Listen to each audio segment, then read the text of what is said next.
বৈশ্বিক মহামারী কোভিড-19 এর দ্বিতীয় পর্যায়ে সারা বিশ্বের জনজীবন যখন হুমকির মধ্যে, আমরাও এর ব্যতিক্রম নই।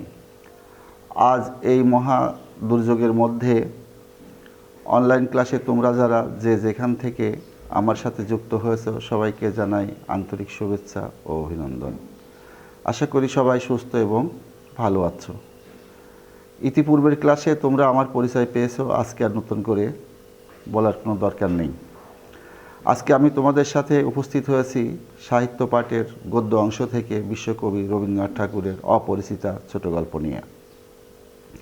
তোমরা সবাই মোটামুটি রবীন্দ্রনাথ ঠাকুর সম্পর্কে কিছু না কিছু জানো।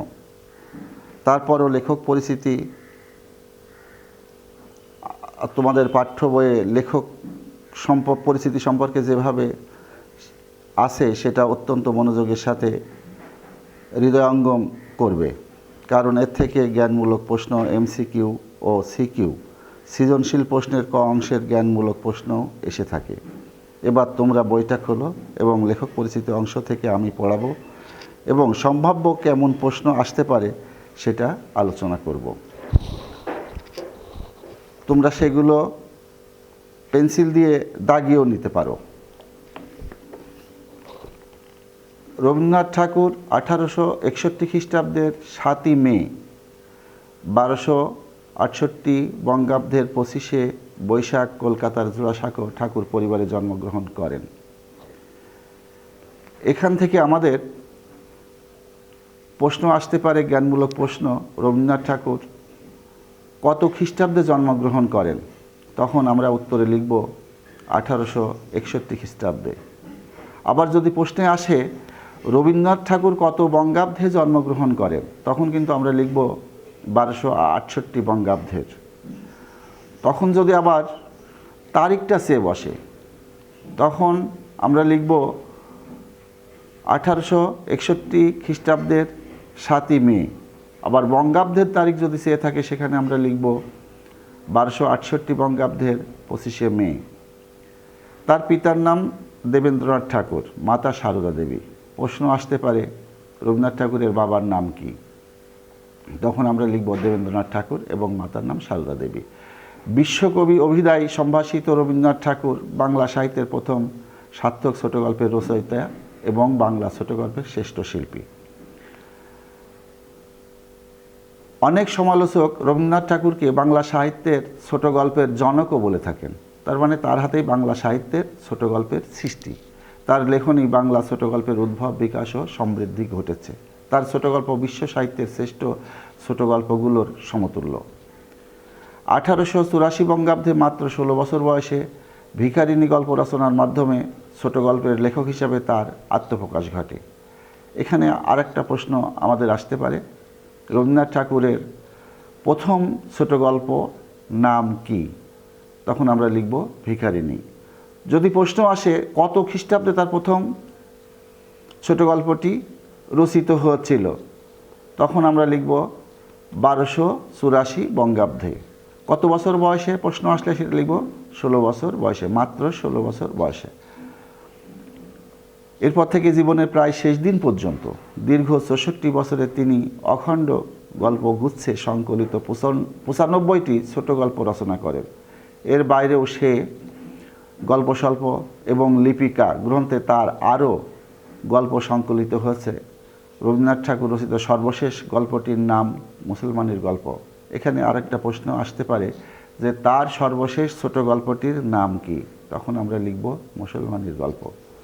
পারিবারিক জমিদারি তদারকি সূত্রে কুষ্টিয়ার শিলাইদহ বসবাসের কালে রবীন্দ্রনাথের ছোট গল্পের রচনার স্বর্ণযুগ। আমরা কুষ্টিয়ার মানুষ হয়ে আমরা গর্ব করতে পারি, বাংলা সাহিত্যের যে জনক, ছোট গল্পের জনক রবীন্দ্রনাথ, তার সিংহভাগ গল্পই রচনা করেছেন এই কুষ্টিয়াতে বসেই। জীবনের গীতিময় বিশ্বজনীন প্রকাশী রবীন্দ্রনাথের শ্রেষ্ঠ সম্পদ, মানে প্রকৃতির পটে জীবনকে স্থাপন করে জীবনের গীতময় যে বিশ্বজনীন প্রকাশ রবীন্দ্র গল্পের শ্রেষ্ঠ সম্পদ। তবে 20 শতকে রচিত গল্পে প্রকৃতি ও গীতময়তার স্থলে বাস্তবতাই প্রাধান্য পেয়েছে। তার মানে অতি আধুনিক কালের রবীন্দ্রনাথ যে 20 শতকের ছোট গল্প রচনা করেছেন, তার মূল বাস্তবতা ছিল, বাস্তবতাই সেখানে প্রাধান্য পেয়েছে। গল্পকার হিসেবে তিনি যেমন বরেণ্য, উপন্যাসিক হিসেবেও বাংলা সাহিত্যে তার স্থান সুনির্দিষ্ট।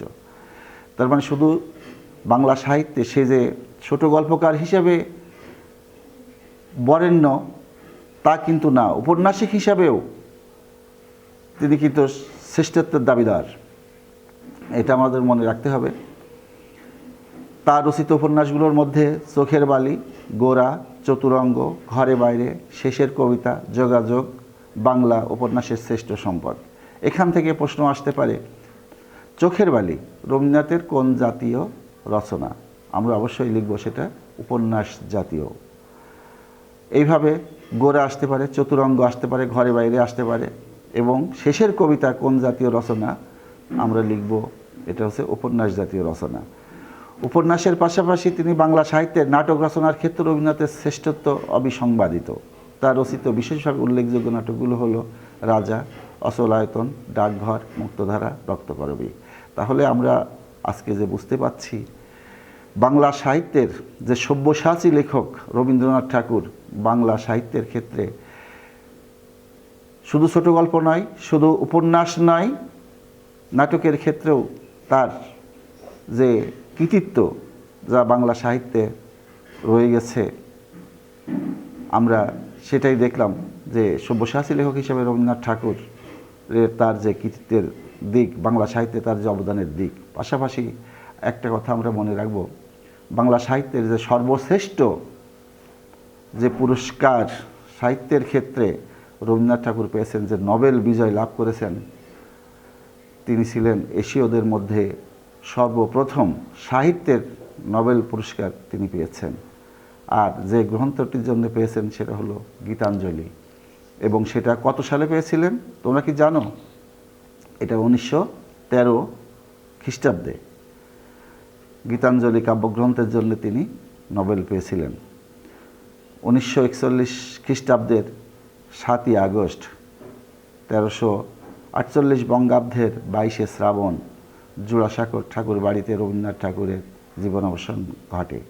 এখান থেকে আরেকটা প্রশ্ন আসতে পারে, রবীন্দ্রনাথ ঠাকুর কত খ্রিস্টাব্দের কত তারিখে মৃত্যুবরণ করেন? তখন আমরা অবশ্যই লিখব 1941 খ্রিস্টাব্দের 7ই আগস্ট। বঙ্গাব্দের থাকলে ওই একই কথা, 1348 বঙ্গাব্দের 22শে শ্রাবণ।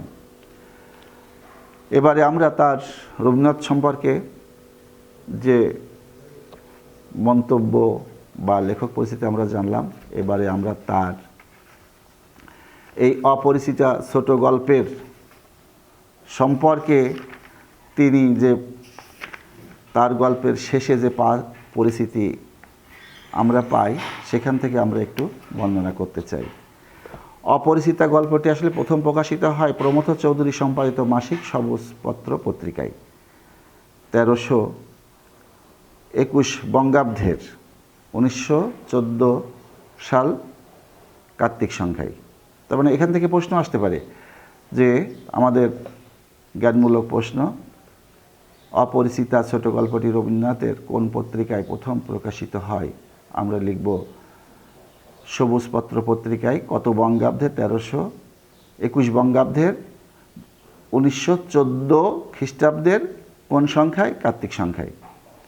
এটি প্রথম গ্রন্থভুক্ত হয় রবীন্দ্রনাথের সংকলন গল্প সপ্তক এর, এবং পরে গল্পগুচ্ছ তৃতীয় খণ্ডে 1927।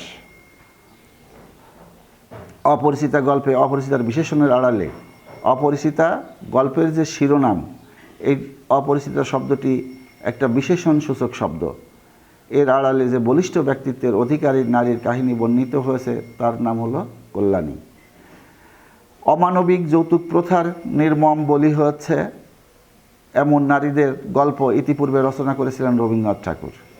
তার মানে আমরা রবীন্দ্রনাথ ঠাকুরের আগের গল্পের, যেমন আমরা হৈমন্তী গল্পে দেখি হৈমন্তী যৌতুক প্রথার বলি হয়েছে, তাকে মৃত্যুবরণ করতে হচ্ছে, কিন্তু এই গল্পের প্রথম যৌতুক প্রথার বিরুদ্ধে নারী পুরুষের সম্মিলিত প্রতিরোধের কথা শোনালেন তিনি। এই গল্পে কল্যাণীর পিতা যে শম্ভুনাথ সেন এবং কন্যা কল্যাণীর স্বতন্ত্র ভিক্ষা ও আচরণের সমাজে গেড়ে বসা ঘৃণ্য যৌতুক প্রথা প্রতিরোধের সম্মুখীন হয়েছে। পিতার বলিষ্ঠ প্রতিরোধ এবং কন্যা কল্যাণীর দেশ চেতনা হৃদ্য ব্যক্তিত্বে জাগরণ তার অভিব্যক্তিতে গল্পটি সার্থক। তার মানে আমরা আজকে যে এই গল্পের বিষয়বস্তু সম্পর্কে যতটুকু জানলাম, বুঝলাম, আমরা আরও বিস্তারিত বিষয়ে জানতে পারবো এবং বুঝতে পারবো। আমরা পরবর্তী ক্লাসে আমরা মূল গল্প নিয়ে আলোচনা করব। আর আমরা অনেকেই মনে করি বাংলা অত্যন্ত সহজ। আসলে বাংলা এত সহজ যেটা মনে করি তত সহজ নয়। এর প্রতিটা শব্দ, প্রতিটা বাক্য আমাদেরকে ভালোভাবে পড়ে বুঝে নিতে হবে। কারণ আমাদের সৃজনশীল প্রশ্নের দ্বিতীয় প্রশ্ন,